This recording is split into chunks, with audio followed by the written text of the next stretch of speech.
Don't push the button. A Halloween treat. Written and illustrated by Bill Cotter. Wow, we did such a great job trick-or-treating. We have so much candy. That scary house is the only one left.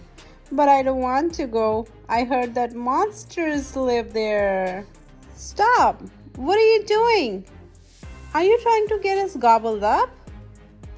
Please, please, please, don't ring that doorbell. I'll give you all my candies if we go home right now. I guess I can't stop you. Push the button and say trick or treat. Eee! Monsters! Shout boo to scare them away. Again, louder. Boo! That's better. Looks like there's a note for Larry. Can you cut the string and get it down for me? The note says, clap twice to turn on the lights.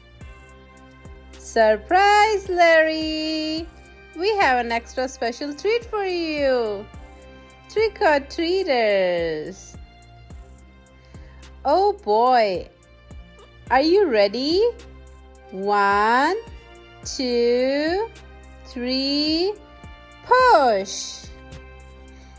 Happy Halloween! I told you we should trick or treat at this house. The end.